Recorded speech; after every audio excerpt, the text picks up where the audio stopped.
జగన్మోహన్ రెడ్డి గారికి వెంకటేశ్వర స్వామి పైన భక్తి ఏమాత్రం పార్టీగా ఉందో అని ఈ మధ్య తెలిసిపోయింది. ఎందుకంటే ఈ మధ్య కాలంలో వెంకటేశ్వర స్వామిని దర్శించుకోవాలని జగన్మోహన్ రెడ్డి గారు సంకల్పించినప్పుడు చాలామంది డిమాండ్ చేసింది ఏంటంటే, ఆయన క్రిస్టియన్ కాబట్టి ఖచ్చితంగా స్వామివారి డిక్లరేషన్లో ఆయన స్వామివారిని నమ్ముతున్నట్టు ఒక సంతకం పెట్టి దర్శనం చేసుకోమని చాలామంది డిమాండ్ చేశారు. దానితో ఆయన ఏమైందో ఏమో, దేనికి భయపడ్డాడో దేమో తెలియదు, కానీ వెంటనే దాన్ని క్యాన్సిల్ చేసుకొని తర్వాత ఒక ప్రెస్ మీట్లో ఏం చెప్పాడంటే, ఈ ప్రజాస్వామ్య లౌకిక దేశంలో ఇలాంటివన్నీ అవసరం, నాది మతం మానవత్వం అని చెప్పాడు. వాస్తవానికి చెప్పాలంటే ఆయన ఎలక్షన్లో కాంటెస్ట్ చేసినప్పుడు, నామినేషన్ వేయడానికి వెళ్ళినప్పుడైనా సరే ఫార్ములు ఫిలప్ చేయాలి కాబట్టి అందులో మతం గురించి ఒక ఆప్షన్ ఉంటుంది. దాంట్లో మానవత్వం అని ఫిలప్ చేస్తే యాక్సెప్ట్ చేస్తారా ఎలక్షన్ కమిషనర్ ఆఫ్ ఇండియా? ఖచ్చితంగా రిజెక్ట్ అవుతారు, కాంటెస్ట్ కూడా చేయలేరు. సో ఇది దైవ సంబంధించాం. అంటే మీరు వెంకటేశ్వర స్వామి నిజంగా నమ్ముతున్నట్టయితే మీకు భయం ఎందుకు? స్వామివారు సర్వ సృష్టికర్త అని మీరు నమ్ముతున్నట్టయితే ఒక చిన్న సంతకం పెట్టేసి స్వామివారిని దర్శించుకోవచ్చు కదా. అందరినీ కన్విన్స్ చేయొచ్చు కదా. అందరు భక్తులు మన విశ్వాసాన్ని నింపొచ్చు కదా. మీరు ఖచ్చితంగా స్వామివారి భక్తులని నిరూపించుకోవచ్చు కదా. ఇప్పుడు ఇందుకే మీ పైన అనుమానం ఎక్కువ అవుతుంది. ఎందుకంటే ఈ నెయ్యి కల్తీ జరిగిందని వివాదం వచ్చినప్పటి నుంచి కూడా చాలా మీడియా ప్లాట్ఫామ్ వేదికగా చాలామంది ఏలెత్తి ఎవరిపైపు చూపిస్తున్నారంటే, జగన్మోహన్ రెడ్డి ఈ పని చేసి ఉంటాడని చూపిస్తున్నారు. ఎందుకంటే అప్పుడు పాలకులు నమ్మే విధంగా ఇతరం లేరు, అంటే స్వామివారి భక్తులుగా కనిపించలేదు.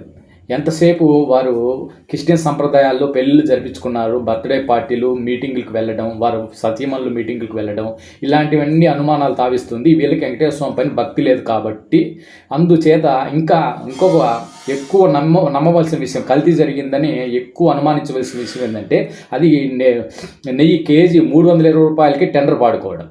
320 రూపాయలకి స్వచ్ఛమైన నెయ్యి ఎక్కడన్నా దొరుకుతుందా? ఇప్పుడు మంచి స్వచ్ఛమైన నెయ్యి, ఒక మాదిరి నెయ్యి కావాలన్నా 1000 రూపాయలు అవుతుంది. ఇంకా స్వచ్ఛమైన నెయ్యి కావాలంటే 4000 కూడా పలుకుతుంది. ఇటువంటి సమయాల్లో స్వచ్ఛమైన నెయ్యి 320కి ఎక్కడ దొరుకుతుంది? అది ఒక అనుమానం. ఇంకొక అనుమానం, వీళ్ళు హిందూ మతయేతరులు కావడం, అంటే సనాతన ధర్మం పట్ల వీళ్ళకి ఎటువంటి భక్తి లేదనే ప్రచారం కూడా బాగా ప్రూఫ్స్ కూడా ఉన్నాయి. ఎందుకంటే వీళ్ళు ఎక్కువ ఈ క్రిస్టియన్స్ సంబంధించిన మీటింగ్స్లో, ప్రేయర్స్లో పాల్గొనడం, వారి సతీమణులు బైబిల్ పట్టుకొని తిరగడం, ఇలాంటి విషయాలన్నీ ఒక పెద్ద అనుమానాన్ని తావిస్తున్నాయి. ఎందుకంటే వీళ్ళ దృష్టిలో, అంటే హిందూయేతర దృష్టిలో వెంకటేశ్వర స్వామి అంటే ఒక బొమ్మతో సమానం, వారికి దేవుడు కాదు. ఇలా వీళ్ళ భావాజాలం ఇలాగే ఉంటుంది. సో బొమ్మను నమ్మే వారికి ఏది పెడితే ఏముంది, ఏ కల్తీ నెయ్యితో చేస్తే ఏముందనే ఒక విధమైన మనసులో కలగచ్చు. ఎందుకంటే దేవుడిని నమ్మితే భయం ఉంటుంది, భక్తి ఉంటుంది, శ్రద్ధ ఉంటుంది. శ్రద్ధగా ఆ కార్యక్రమాలు చిత్తశుద్ధితో చేస్తారు. అక్కడ దేవుడు కాదు, బొమ్మని నమ్మేవారికి ఇంకా చిత్తశుద్ధి ఎక్కడుంటుంది? వారికి ఎన్ని ఫ్రాడ్లైనా చేయొచ్చు, ఇక్కడ దేవుడు కాదు అనే ఒక ఉంటుందో మనసులో ఉంటుంది.